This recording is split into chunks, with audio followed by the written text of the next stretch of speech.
Hey guys, what's going on? Got another Mythic Plus video. This time we are playing Elemental and we are in the Throne of the Tides. This is a plus 23. The affixes are Tyrannical, Volcanic, and Sanguine.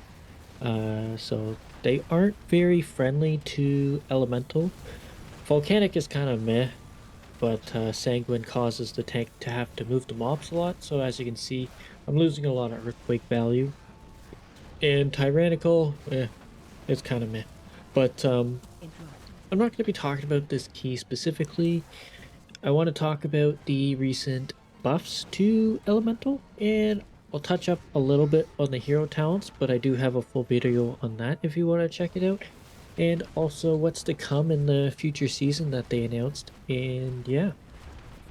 First, I'm going to start off with when this video comes out, the next day is going to be patch day of 10.2.6.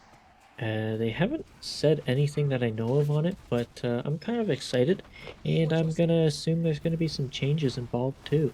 So, but yeah. Anyways, on to the real conversation. Elemental, if you did not know, got a 3% overall buff in PvE content. This doesn't apply to PvP at all, so don't worry if you're a PvP fan. But yeah, we got a 3% buff, which means Blizzard actually sees that Elemental is struggling a little bit, and rightfully so. It's on the lower end of the spectrum for all forms of content. Now, for Mythic Plus, it does vary a lot more than single target. Single target LE isn't actually too bad, but it does rely a lot on RNG, unfortunately, with having the Maelstrom resets. But for Mythic Plus, it honestly feels great. Seeing it get buffed is actually really nice because it's saying Blizzard sees us, and it's nice to see Elementals getting a bit of love. It has been struggling this whole season with Mythic Plus, and I believe the reason has to do with the lack of earthquake damage, or the lack of, I guess, targets in a sense to really maximize how much damage the earthquake is going to deal. And with the way the current build is, it's really geared towards Flame Shock and Lava Bursts, right? So about halfway through the season, I think when 0.5 came out, they buffed Earthquake by 50%, which was a massive change and a massive buff to our AoE. And it feels really good to have that, but it still felt underwhelming. So I'm glad to see that they brought a 3% overall buff to everything they do, because one, they definitely needed it. Being low on the spectrum, but another change I would like to see would be getting the Flame Shock figured out. So the current issue with Flame Shock is it has a cooldown. That's not really the issue, but the issue is getting them outside of your lava totems, right? So you have totems that generate 3 Flame Shocks on targets, but you don't get to pick the targets. And it's not smart targeting either. And if you don't know what that is, basically it chooses a target that does not have Flame Shock on it, or chooses the lowest duration, which is a big issue because you can double tap this lava totem with your totemic recall or whatever, and it resets the cooldown and you can place again. But you have a chance to actually refresh all 3 that you just put out, which sucks. Now, the fix would be to, honestly, I believe they should remove the cooldown off of Flame Shock. I know for PvP this might be an issue, but honestly, we have a hard cap of 6 targets for Flame Shock. It makes no sense to have a cooldown in PvE content. That is, if they want to put a cooldown on it in PvP, that's fine. It is a bit of an issue, but I think they should remove it, and that would really bring Elemental's, I guess, difficulty down a lot more, because you really have to know how to manage your Flame Shocks. On top of that, outside of Fire Elemental and Lava Totem, I don't think you can actually keep 6 flame shocks active the whole time because the duration is just too short, and that feels terrible. So that's another big issue. Now, Power Surge does give us the benefit of having 2 flame shocks applied at once, which is a huge help considering it does have a cooldown, but it just doesn't feel like it's enough. You know what I mean? It with the current build revolving so heavily around getting those flame shocks out as fast as possible and, keeping them active the whole time so that way your lava burst is doing maximum damage, your earthquake is getting maximum magma chambers, it does a lot. But when they have such a short duration, like I'm pretty sure it's like 15 seconds or something, like it doesn't even feel that long. It's like as soon as you place it, you got to replace it. It's ridiculous. But outside of that, Elemental feels great. The damage is nice. Seeing all those lava bursts is super satisfying, going to everybody. And the transition from single target to AoE for Mythic Plus is also really, really nice. It doesn't feel terrible like some classes. It feels horrible to have to choose your AoE talents just to do good damage in AoE, and then single target you suck. And then vice versa. It's a great balance. I think Elemental has that great balance. But yeah, the only complaint is really I hope they take a look at Flame Shock and its things, because back in Legion it was Maelstrom dependent, and basically the more Maelstrom you spent on it, the longer the duration, but it had no cooldown, which was the big thing. So I'm hoping they make a change to that. But the other thing I want to talk about is the hero talents. This is just going to quickly jump on it. So if you've really been paying attention and you play Elemental, there's a few questions about the hero talents that I'm hoping Blizzard might answer eventually. Is what exactly is going to be replicated? Because we have a lot of spells going off. We're basically a machine gun going off for spells. So are they going to replicate our overloads? Do they have a chance to overload? Are they going to replicate all the lava bursts we send out with Primordial Wave? Yeah, those are the questions that's going to be it. Like, if you chain lightning, is it going to replicate every single chain lightning you send out with Stormkeeper? Is it going to replace all this stuff? Like, those are things that I'm hoping Blizzard might answer before War Within, and I'm assuming they will. But another thing is also going to be, are they going to replicate totems for Restoration Shaman? Are they going to replicate the big heals such as Healing Tide, Spirit Link, or Wellspring maybe? These are all questions that I'm very curious about, because if they replicate all of this stuff, Elemental could be looking like it might be broken. And if it is super geared towards being this way, then there would be no option to not take the Farseer hero talents. Now, Totemic could be a different story, but this is so far looking like it's insane. I love the tree. I'm a bit scared with how much power is actually behind it. I don't think players that don't play Elemental understand what is going on there, because holy crap, you could have so many, you could have oh my god. So there's a hero talent that allows Lava Burst to have a chance to spawn an ancestor. So does that apply to every single Lava Burst we send out via Primordial Wave, Overload, and Ascendance procs? So could we how many ancestors could we have out? Are all of those going to do that? And so on and so forth. It's actually insane. So if you haven't checked out the video, I would check it out, or take a look on Wowhead and take a look at the talents yourselves, because it is actually bonkers about what they are planning to do. I'm excited for it 100%, but it's basically taking Elemental's mastery and duplicating it for both Resto and Elemental once again. And it looks amazing. I'm excited, but I'm also scared that it might be too much power behind Elemental and they're going to take it in a wrong turn, because we could get nerfed like they could nerf elemental entirely, or they're going to focus strictly on the ancestors. I'm assuming if it's going to duplicate everything, it's only going to do like 10% of the spell power and stuff. But the other question is it going to generate us maelstrom and stuff like that? So yeah, it's going to be interesting. But the other thing I want to talk about is I believe it's coming for season 4 of Dragonflight is the new Mythic Dungeon level or keystone level system thing that's going on.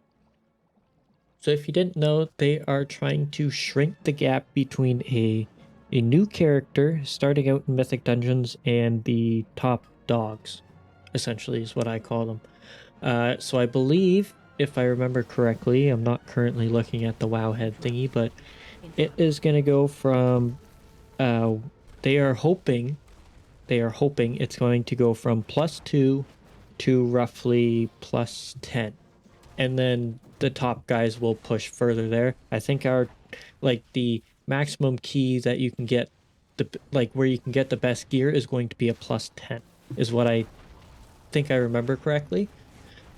So basically what they're doing is they are shrinking the gap between a Mythic 0 and the top level keys. The reason for this is because they've gotten a lot of complaints, and rightfully so, that Mythic Zeros are completely pointless to do. And that is true. That is very true. There is no reason to do a Mythic 0 when you could just do a +2 and get a little bit more gear. But you also don't have that guaranteed drop.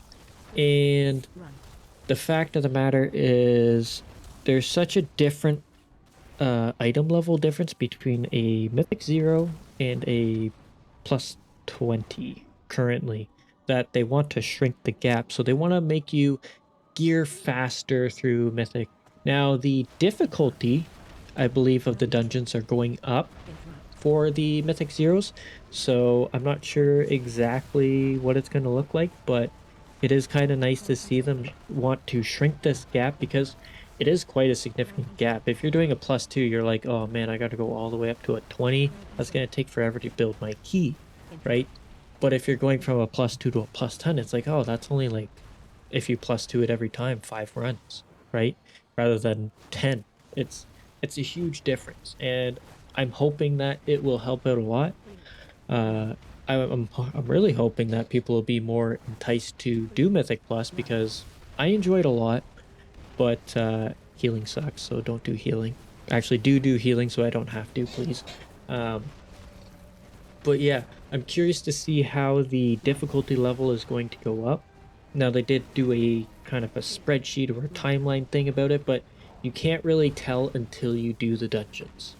Now, I believe the affixes are going to be applied at a +2, right, for fortified and tyrannical. Then once you reach +4, it's going to be like sanguine or volcanic or whatever, and then +7 is going to be storming or spiteful or whatever one they choose, right?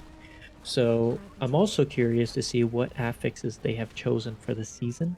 Uh, the past two, they've been changing it up a little bit. I know they plan to bring back explosive, so that'll be interesting. I know they had some issues with it on PTR when they were originally going to release it here. Is they modified it so one big orb spawns and you have to, burn it down or cleave it down because it will be affected by AoE effects. But the people that were testing it said, yeah, this isn't even a mechanic because you just let it blow up. Because I believe it does less damage when it's damaged based on its health percentages. So they were like, yeah, just cleave it down and then leave it. So it's kind of like, oh, so they're figuring that out. So I'm hoping to see it come back. But I believe they also mentioned they don't want affixes in War Within, so it's really a question of what's their plan. But yeah, the last thing, if I can remember what it was going to be um oh yeah, the dungeon choices. Almost forgot that. Uh, I want to know what you guys thought. I've heard a lot of back and forth between the community saying, "Oh, we have to do Dragonflight dungeons once again," or "Oh, yay, we actually get to complete these once again."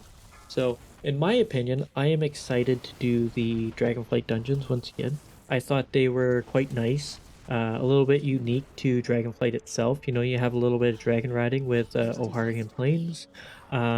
the Algathar Academy was an interesting one. I always thought that was fun.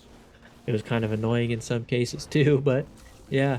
And I'm just excited to do them again. I don't know why people are hesitant about it or angry about it.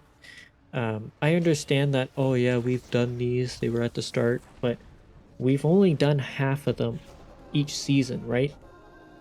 It's not like Shadowlands where we've done the same 8 back to back to back to back.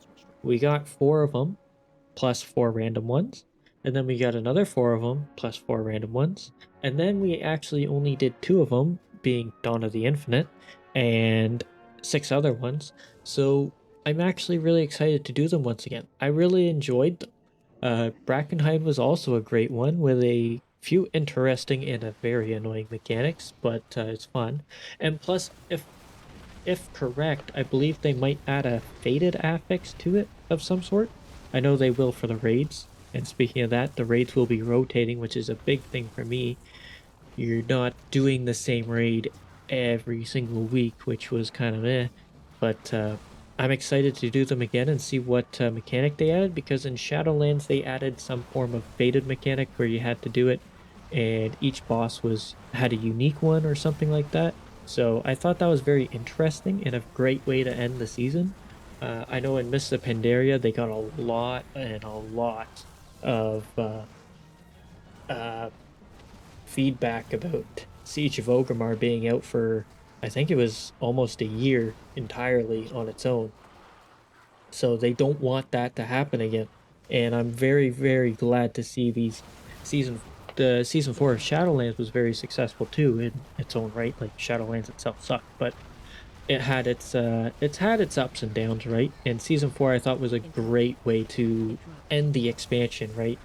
So I'm excited to see what they do with it. They said they have big plans. I'm also excited to see what comes out with Reset with this patch that they've announced without actually announcing anything about it. So that's interesting to me. It looks like a pirate patch, so hopefully something to do with the bilge rats or whatever they are. Um, so yeah. But aside from that, Elemental is looking really, really good.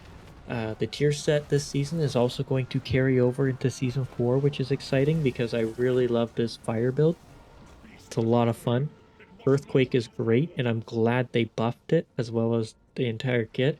Um, I originally, when they buffed Earthquake by 50%, I thought the Great Echoes or Great Sundering or whatever was going to be good, and I am so glad it wasn't because I hate that talent. Personally, I do not like rotating in between Earth Shock and Earthquake. It feels terrible in AoE situations. All I want to do is spam Earthquake. That's what I want to do. But yeah, with this week has been crazy for Elemental with its buff, Ancestor or Farseers being announced with the Ancestors, and that really gives some crazy hope for Elemental in the future. And with the new Mythic Plus season, I am excited. I can't wait for this stuff to come out. They did announce that season 4 will be coming out shortly. They said several weeks after the 19th of March, so I'm going to assume either the start of April or middle of April. Hopefully not the end, because I feel like that'd be quite late. But yeah, that is going to be it for this video. Um, I hope you enjoyed watching it and listening to me ramble on about Elemental and all the new stuff coming out. Um, I hope you're enjoying Elemental as it is, and enjoying the buff as well as taking advantage of it too. But yeah, that is it for the video. Thank you very much for watching. Enjoy the rest of season 3, and I hope to see you in the next one. Laters!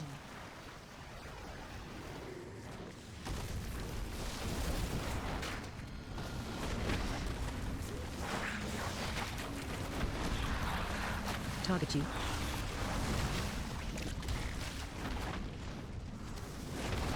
The waters are flames, drinking their power. AoE incoming.